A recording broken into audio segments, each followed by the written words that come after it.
What a season it has been so far in 2022. So many memorable highlights. So what were some of your biggest plays of the year, Billy? Well, I thought the try of the year, and it come off a bit of unstructured play, a few offloads for the Bulldogs. It was Jake Averillo that scored the try, but when you offload the football, it creates an unstructured environment, and you see when Docker Clay gets the ball and gets through a little bit of space, nice little offload to King, and then the ball gets to Burton, and beautiful instinctive play off Burton and Averillo.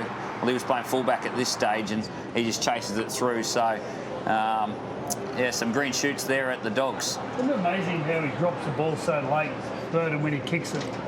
That must Didn't be even so look. Look at that ball. Yeah. Just sort of throws it. Remember when you were a kid and you started kicking, you used to throw it on your foot? And it'd just go everywhere. Just slow down on the throw, Brad. You'll be right. Just slow down.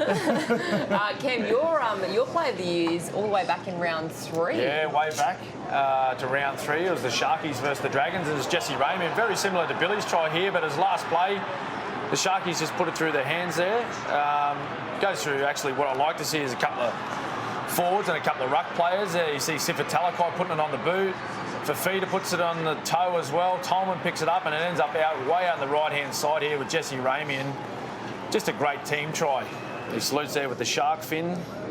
They went on to have a great season, didn't they, the Sharkies? They certainly did. Freddie, your play of the season is actually... It's a tackle. It's a tackle. Yeah, it was in the semi-final, and they were down 12-0, the Panthers. Two things happened. Api Coruscant came on, then there was this tackle. Oh! That's what in our game we call bone rattlers. Look at that. I've never seen Latrell get creased like that. Well, it's a statement too, isn't it? Straight after that, the game turned. Yeah. Penrith got on top and scored about 30 points. I think he even needed to get some pain relief at half-time in the ribs. He walked to the side, played the ball, walked to the side, took a knee. I need a rest. All right, Joey, what's your play of the year? WTF, whatever that means. Hashtag. It was the game up in Townsville, Tigers v the Cowboys. Stafford Toa scores, under a minute to go. They kick off with 3 seconds to go. Oh, no. They go to my favourite friend in the world, the bunker, and pretty soft penalty, but by the letter of the law, it was a penalty, well milked by Cole Felt. But I've got to say, Val Holmes steps up, shows how calm he is. He's owned the clutch moments this year. Look at that. He's never going to miss. Wow. Made a mate one big on his multi. So he was loving it. In defence of all that, They went out for dinner that night for a lobster. when I did all that, the survey, the research on the time between the try and the kick-off, that was the second longest amount of time between the try and a kick-off. So I feel like the Cowboys earned some time in amongst that, so bit of justification. Yeah, well, it was such a big That's all I talking point for the whole season. We've had so many storylines across season 2022, some positive ones, some negative ones. What will you remember season 2022 for their storylines, Billy? Well, I'm going to reiterate what Joey saluted it off the top of the show, and that's Nico Hynes. I think he's had a fantastic season. There was a lot of question marks about him going to play halfback at the Sharks. He's been a fullback through his NRL career. He didn't debut until he was 23, and Joey touched on, the battles that he's had throughout his life. He's had quite the journey, and spending some time with him down in Melbourne, he's just got this great level of want, and you can see that in his footy. He really cares about his footy, and he works hard at it, and he's going to be a better player next year, which is good things and good signs for the Sharks. Successful at halfback this year? Well, obviously I didn't see him winning the Dally M medal, but I knew he was a great ball player.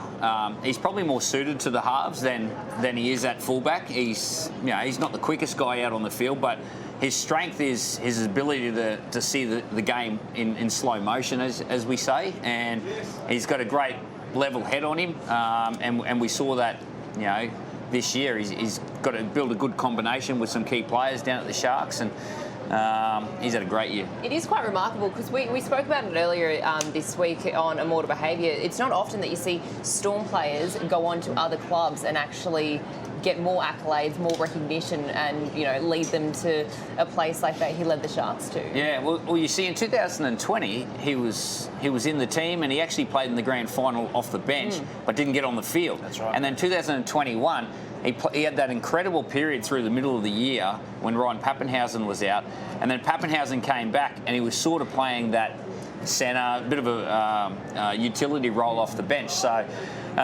he's had to bide his time, and he's had to wait for his opportunity, and he's certainly taken it with both hands. Maybe the key there is to take 2 Melbourne players. They took Dale Finucane. Yeah. All right, well, what will you remember 2022 for? What was one of your favourite storylines? Yeah, one of my favourite storylines, Danica, was the return of Tamare Martin. He spent over 1,000 days out of the game with a serious brain injury, and we've seen him this year return to play for the Broncos in round 7, and was a huge part of their climb up the ladder from last year. He played some wonderful football at fullback, combined nicely with the halves and particularly the outside backs. But that was my storyline.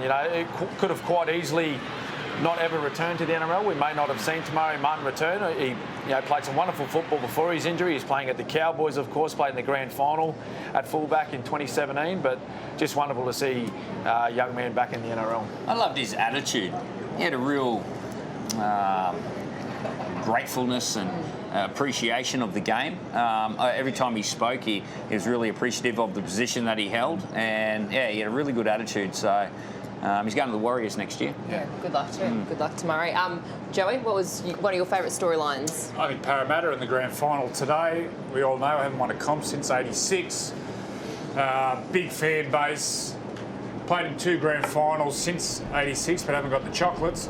The longer the week goes on, the more I think there's going to be an upset today. I've been tipping Penrith all year, but something tells me, there we are. It's generally Monday mornings how I wake up. Look at that. Look at the fans. You see how much it means to them. A lot of people, it's their life. They live through their footy team and their favourite players. You think they can do it, Joey? Yeah, I think they can. Yeah, well, The more the week goes on, the more I think there's an ambush. They've waited a long time. Billy and I were only 3 in '86 when Para won that. But do you remember when they won that and what it was like for Para fans? Vividly.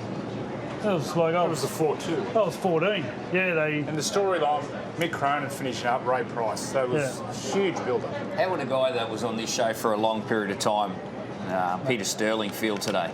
Well, it was unbelievable through that era, And I know Jack Gibson gets talked about a lot, but Peter Sterling, mate, he was the one that steered them around. They had a great team, but without him, they're nowhere near as dangerous or as successful as they were. And he's seen a long time, and they've spoken about halfbacks, and now the halfbacks standing up.